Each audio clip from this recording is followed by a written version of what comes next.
Now House Minority Leader John Boehner. Any idea when this House vote is going to be? Well, they're trying to have it on Sunday, and that's the current schedule. But if they don't have the votes, they may be trying to do Sunday, but they're not going to bring this to the floor unless they have the votes. Any idea, what's your head count right now? Because I realize it's a fluid situation, but what's your head count? Well, let's put it this way. They don't have the votes. But is it like 1 away, 2 away, or 5 away? I mean, it could be a big difference. Listen, Greta, if they had the votes, they'd have done this in July or August when they wanted to, or September, October, November, December, January, February.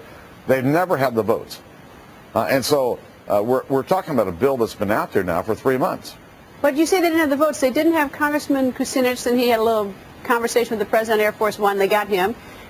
Congressman Lynch of Massachusetts, who was a yes before, voted no, but apparently was going to the White House today to speak to the President. So, I mean, you know, they're peeling off your no votes. They may be peeling off a few votes, but the fact is they're not there yet. And if the American people stay engaged in this fight, they'll never get there.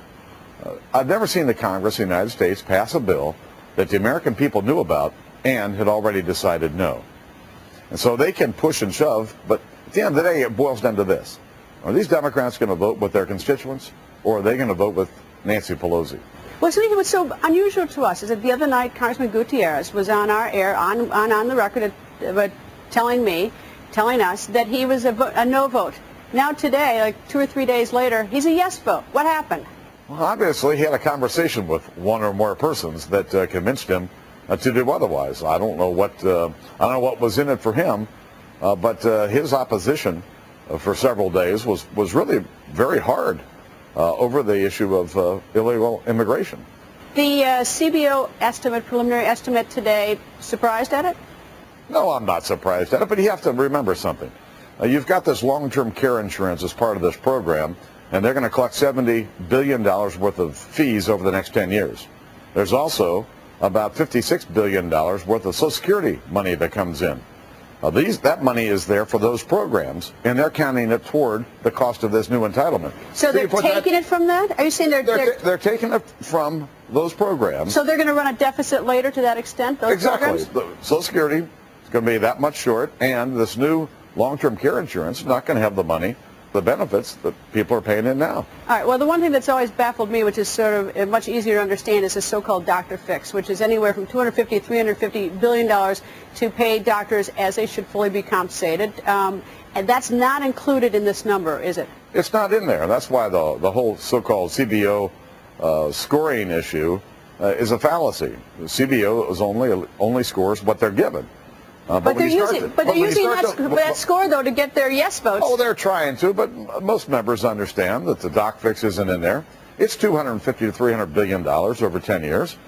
They've already promised it to the doctors. That's why the AMA continues to be on board supporting this, because they want this fixed, although it's not even in the bill. Well, the AMA, actually, I did a little research at one point. The American Medical Association, only about, I think, 30% of doctors are members of it. I mean, all these sort of organizations get thrown at us either from your side or their side. If you dig a little deeper, sometimes there's more to the story. There's always more to the story. But when you look at this second bill that they want to use through reconciliation that purportedly fixes some of the problems with the Senate bill, it does fix the Nebraska problem. That's gone? It's gone, and I think it fixes the Gatorade problem so that those Medicare Advantage patients will be treated like everyone else in Florida. But there are new things in here, you know. Like? Oh, like the Bismarck Bank deal. What's that? You know, well, if you look at this student loan provision in there, they eliminate every bank in the country and all private student loan lenders so the government can do it instead, except one bank in North Dakota. Now, why was that in there? Earl Pomeroy, House member, only member from North Dakota. Was he uncertain? Was he uncertain until recently? I mean, he voted yes, but he's in the undecided column. So now so this bank in his district now gets some deal. Yeah, the only bank in the country that's allowed to do student loans. Well, first of all, why are student loans even in this health care bill? Part of the reconciliation process, bringing the budget together, and that's what reconciliation is supposed to be used for. The House Democrats have passed this elimination of the student loan program in favor of the direct lending program that's run by the federal government. There are some savings there, and even those savings are going to get applied to this. Now, I got across my BlackBerry a short time ago that your colleague Eric Cantor is accusing the House Democratic leadership of malfeasant manner. What is that? This whole talk about scheme and deem, the slaughterhouse rules, this idea that that they can bring this 2,700-page health care bill to the floor and vote on it without a vote, pass it without voting on it. This is an affront to every American, an affront to a lot of us that serve here in the Congress. But I would think that you would love it. I mean, they've got, they're going to get the votes either way, whether they do it this way or that other way, I think.